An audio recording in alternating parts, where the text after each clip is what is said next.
pārthāsti kartavyam triṣu lokeṣu kiñcana nānavāptam avāptavyam varta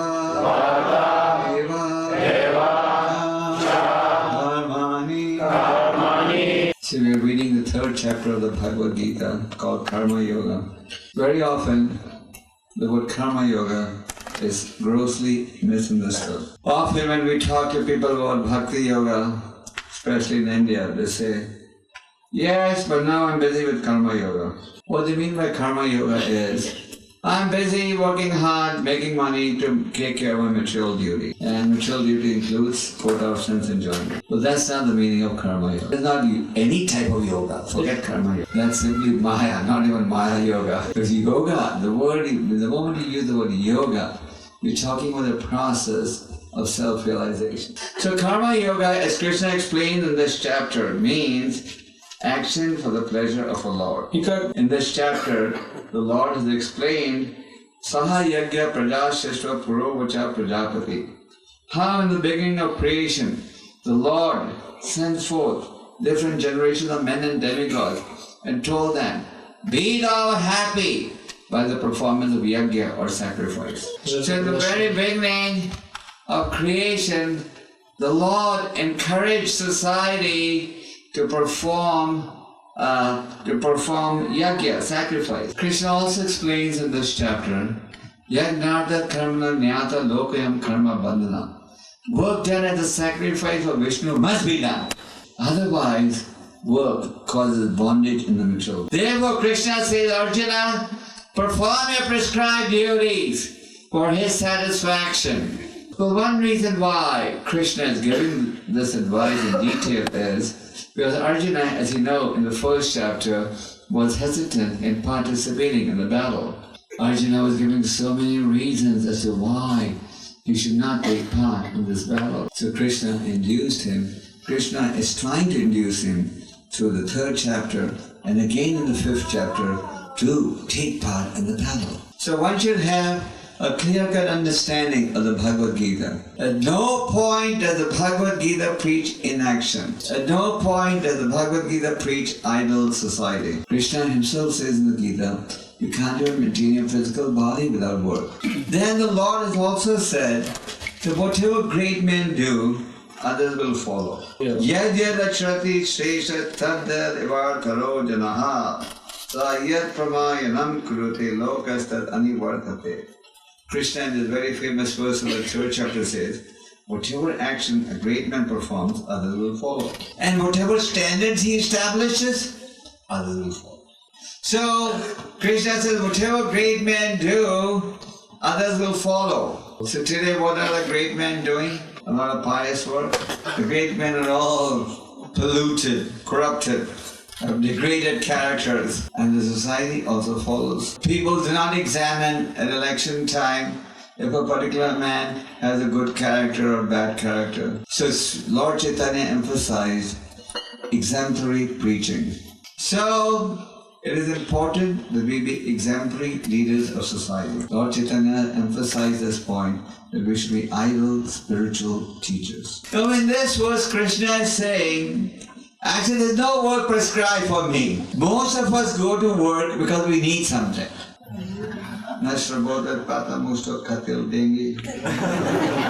We need money for sense enjoyment, money to live. Nothing is bliss platinum. So we work because we need.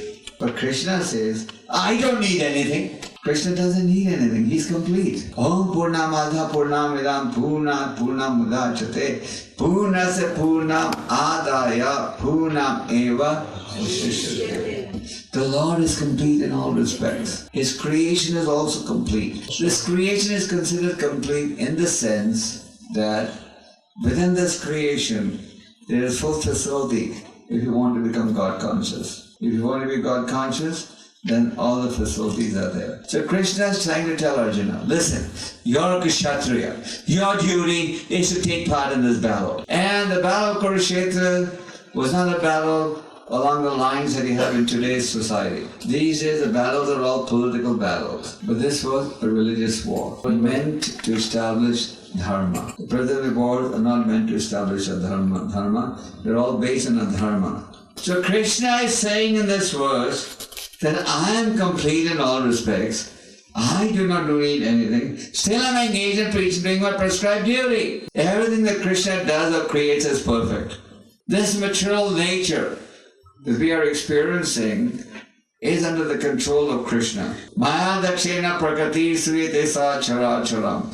This material nature is working under my direction. So the point to realize is the material nature is working under the Lord, and material nature is not independent of the Lord. Take, for example, the rising of the sun. Doesn't it happen every day without fail? Did you ever hear that once there was a time when the sun did not rise, or the moon or the stars didn't do their job? So the clouds, they evaporate the water from the earth, and then the water falls in the form of rain. So all this is going on. How? Just like in your country, there's so many natural resources. Oil, gas, gold, diamond.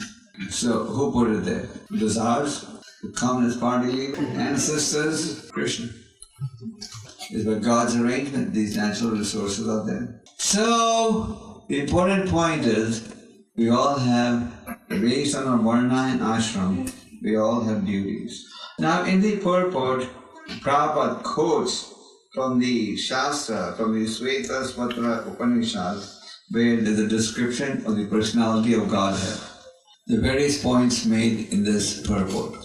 For example, it is said, the Supreme Lord is a controller of all other controllers. So there are many controllers, but there is one Supreme Controller. Demigods are also controllers, but He is the Supreme Controller. So there are many controllers. Lord Brahma is also controller. Lord Shiva also. Lord Indra also. There are millions of controllers. But there is only one Supreme Controller. 𝐃𝐢𝐬𝐭𝐫𝐚𝐜𝐿 Kṛṣṇa ārsavrtaya. Krishna is the only master and all others are subordinate. Everyone is under his control. So the atheists and the materialists would like to believe that they are independent. They are not independent. We are all under the strict control of the laws of material nature, who in turn are under control of the Supreme Lord. So we must understand that whatever little power I have, whatever little facility I have, is what is due to me based on my karma. When people are successful, they take credit for everything. Mr. Glasson? They say, I did this, I did this, I did this. If a man becomes successful, he writes a book, how he got to the top. And they like to take credit. Whereas, as this purport explains, we get positions, power, whatever, we get it based on our karma by the mercy of the Lord. Then this verse is saying that He is worshipable by all demigods and is the Supreme Director of all directors. Just like on the 28th, we're going to be celebrating Govardhan Puja. You'll have a big program here. In Vrindavan, we have a big program in the Kṛṣṇa temple. Of course, hundreds of thousands of people will be doing Govardhan Parikrama on that day. And the Hare Krishna devotees will go and distribute prasad to them. And we'll go on Parikrama on the 29th morning. Traditionally, we celebrate Govardhan in the Kṛṣṇa temple on 28th and 29th morning, 5 o'clock, we start the Parikrama. In this story, what do you learn? How Indra was puffed up at one time. He was very proud.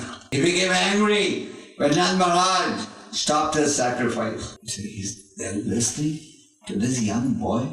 Let me teach them a lesson. So he tried his best to teach them a lesson. But in the end, he ended up learning a lesson. What's the lesson that he learned? He learned that he is not supreme. He learned that he has limited powers, that he also has a boss. So he fell at his feet and offered him prayers. Then this verse says that Krishna is transcendental to all material situations. So Krishna is transcendental, beyond the material modes. Everything about Krishna is transcendental. Krishna says, Janma karma chame divyam evam avadi tat pataha tyakta deham punar janma naiti mamiti rajna. My coming and going are both completely transcendental. He didn't come out of the mother's womb crying. He appeared in his Vishnu form. Have you ever heard of a baby appearing in his Vishnu 400 form? Clean, ornamented, decorated, in silk sari, silk dhoti. And then when he was requested by his parents, he transformed himself into an ordinary child. So Krishna is completely transcendental. These days it's a fashion for people to be called gods. But we don't worship an imaginary God, we are worshipping the real God. Just like Prabhupada was once right after greeting the deities in New York, Prabhupada started his Bhagavatam class. Usually, Prabhupada would go for a walk from 6 to 7. Even if it was cold, he would go for a walk. Then he would come at 7:15 and greet the deities. And then he would accept Guru Puja from the devotee. And then he would start the Bhagavatam. So in one of the Bhagavatam classes, Prabhupada said, Govindavadi Purusam Tamam Ham Bhajami. We're not worshipping an imaginary God, but we're worshipping the real God. Further, this verse is saying, he does not possess bodily form like that of an ordinary human being. In other words, the Lord is always Divyam. He doesn't age with the passage of time. Thou the oldest, he looks ever. There is no difference between body and soul. Therefore, what is he called? Advaita means no difference between body and soul. So there's no difference between body and soul because he's all transcendental. He's absolute. Absolute means he never makes mistakes. Can we see that? Can we say that for us? I have the Maskar devotees don't make mistakes. That's the problem? Yes. We make mistakes. Inagda Sigda. So we all make mistakes. But Krishna doesn't make. In the 4th chapter of the Bhagavad Gita, Arjuna inquired from Krishna as follows. He said, how am I to believe that you imparted this knowledge to the sun god Vivasvan when he seen unto you by birth? Krishna told, I imparted this knowledge to the sun god Vivasvan. So Krishna said, many times, both you and I have appeared, but I can remember all my previous births, but you cannot. So Krishna is absolute. He never makes any mistake. In 1932, Prabhupada wrote a very famous Vyasa offering to his Guru. In that Prabhupada said, absolute is sentient, thou hast proved. That means that you have proved, my Guru, that the Lord is a person. He is absolute. And he has senses. The difference between the personalist and the impersonalist is as follows. The personalist acknowledges God has a form. God is transcendental. He has senses. And we should engage in service to the master of the senses. Yeah. What is one of Krishna's names? Master of the senses. So, just like we are reading the Bhagavad Gita, and devotees are going to be reading this for the next 10,000 years. Now, when you read the Bhagavad Gita, it looks as if it was spoken only yesterday. And I've met so many people all over the world who say, I think Krishna spoke the Gita just for me. Because the questions that Arjuna asked are the questions that you and I would ask. And the Bhagavad Gita answers all questions. Economic, social, philosophical. They're all answered in the Bhagavad Gita. So God is absolute. Prabhupada explained to us that to be Krishna conscious is not difficult. You just have to know God is the supreme proprietor, the supreme enjoyer, and our well-wisher. Tolka. And yet Krishna conscious. Understood now?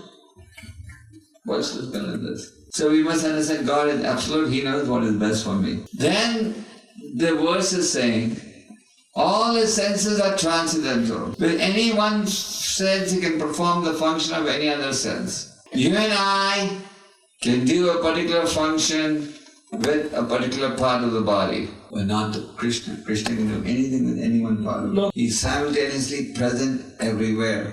Now he has his original residence in Goloka Vrindavan. He can eat just by looking at your offering of prasad. He can eat just by hearing your prayers. When you prepare prasad with love, place it at the feet of the Lord, chant the mantras, the Lord accepts it. The materialists can't understand that. They say, look at these foolish Vaishnavas. They are brainwashed. They say God has eaten. How has he eaten? The plate is still full. But they don't understand God can eat with his eyes. He can lift a sweet rice glass and hide it behind a curtain without making any effort. Who did he do this for? He stole a sweet rice glass without any effort. Brahma stole all the cows and the cowherd boys. Krishna expanded himself with no difficulty. So no one is greater or equal to the Lord. What is the second offense in the chanting of the Mahamantra? To consider the name of demigods to be equal to you or independent of the soul, of the names of the Supreme Lord. So our understanding is 𝐃𝐢𝐬𝐭𝐫𝐚𝐜𝐿 Kṛṣṇa arsa bhritaya. Krishna is the only master and all others are subordinate. So the Vedas not only tell you God is great, but they tell you how great God is. Every religion talks about God is great. They also say Allah Akbar. So we also agree God is great. Well, how great is God? That's you can understand from the Vedic scripture. So the point that is being made in the purport is, even though Krishna has all these abilities, qualities, etc., he is still working.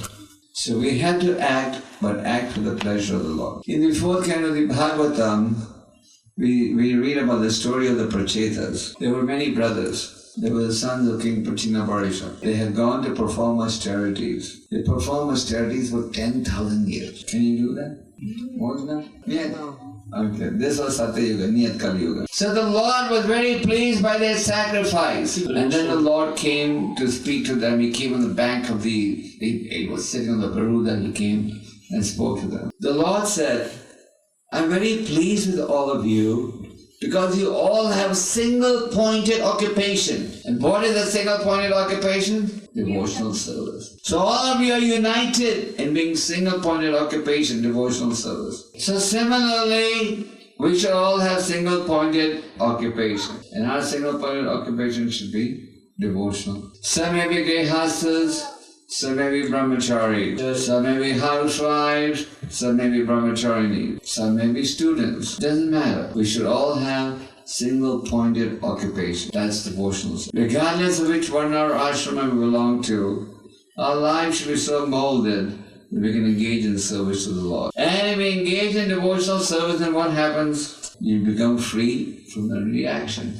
Everything we do, there's going to be a reaction. If we act for the pleasure of the Lord, then you're free, exempted.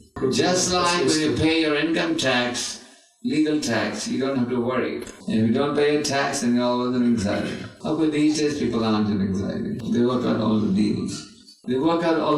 But it's in theory. But you can't work out any deal with the Amraj. You may be able to work out deals with presidents, prime ministers, kings. We can't work out deals with Krishna. No, Krishna. So we don't act for the pleasure of the Lord, then you're responsible. So anyway, so we must understand that we have to act for the pleasure of the Lord. Practically speaking, what does it mean? It means that we be regulated in our life. We follow the regulated principles of Bhakti Yoga, which we read about in the Bhagavad Gita, Nectar Devotion. Krishna says, by following the regulated principles of Bhakti Yoga, you'll develop a desire to attain me. So without yajna, you cannot have cooperation from the demigods also. Krishna has made it clear that even the demigods are able to give you benediction only if you do yajna. Krishna has explained that regulative actions are prescribed in the Vedas.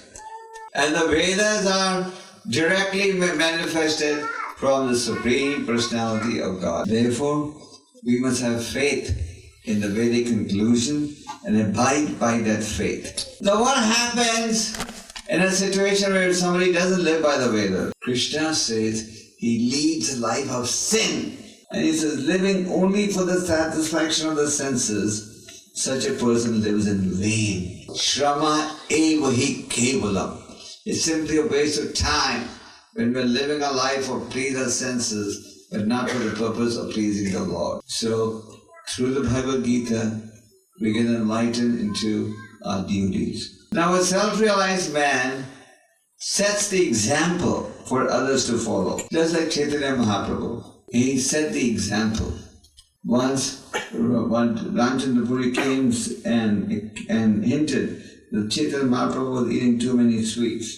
Even though it was false accusation, still to set the example, he at once reduces ego. So there's great need to understand the third chapter properly. And if we understand this chapter in Karma Yoga, then we will dedicate our actions for the pleasure of the Lord. The duty of the Vaishnavas is to educate people about the higher values of life. Just like it is said, a Vaishnava is paradukha. Seeing others in distress, he becomes distressed. Some of you may say, oh, but these days people are not in distress. I see them driving fancy cars. You see all these fancy shops in Moscow. You drive or walk on any street, it's full of so many billboards, reclam. So you imagine that everything's booming. Devotees knows that if a person is living his life independent of the Vedas, he's living a life in vain. So, by and large, people are leading a life of vain.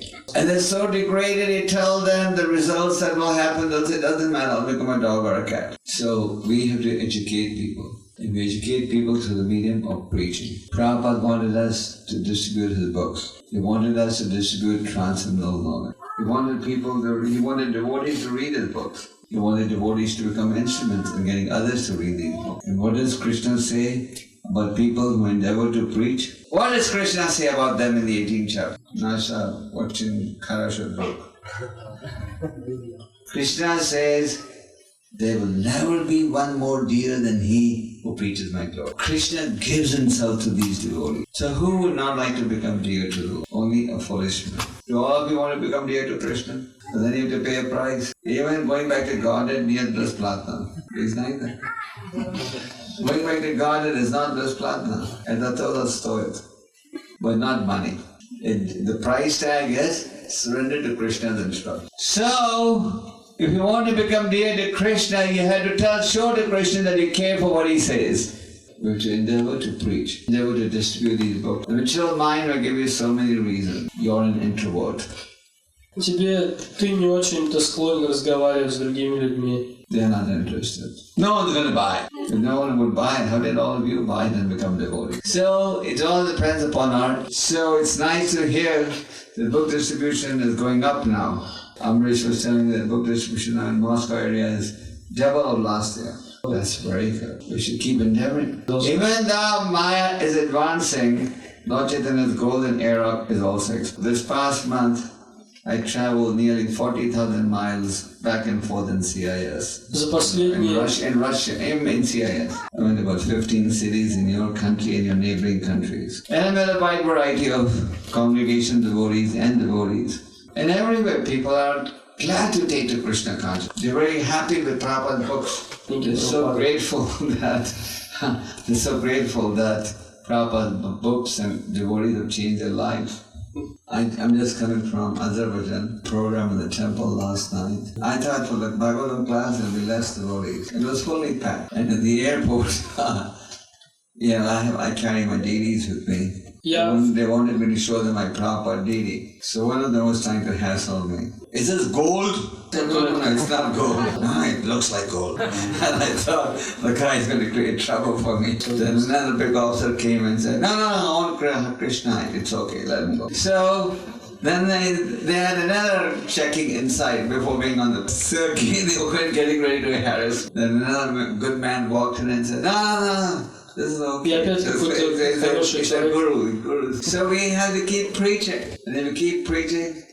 Then there was another man who walked in, one man Samir. He knew the devotees. And he took me right to the plane. He said, I know the devotees very well. I read Bhagavad Gita regularly. So we have to have full faith that there are people waiting for these books. Of course, they're not waiting as enthusiastically as they wait for vodka bottles. But we have to still create an interest in that. So soon the Prabhupada Marathon is going to be coming. It would be nice if all of you can take part in the marathon. I'll be taking part personally in the marathon in India. Usually India wins, breaks all world records. We have to break our previous record this year. So we should please try to do your share of book distribution. Actually, if you give Krishna, you get Krishna. Krishna is very pleased by your efforts to distribute his knowledge. And then Krishna reciprocates and gives you the determination to become a devotee. If you want to be a lazy devotee, talk up after the program. It's okay, but you won't make rapid advance. If you make some sacrifice to preach the Lord's mission, then you make advancements. So the choice is ours. We endeavor, Krishna will bless us. Param Jayate Shri Krishna Sampradam. Hare Krishna.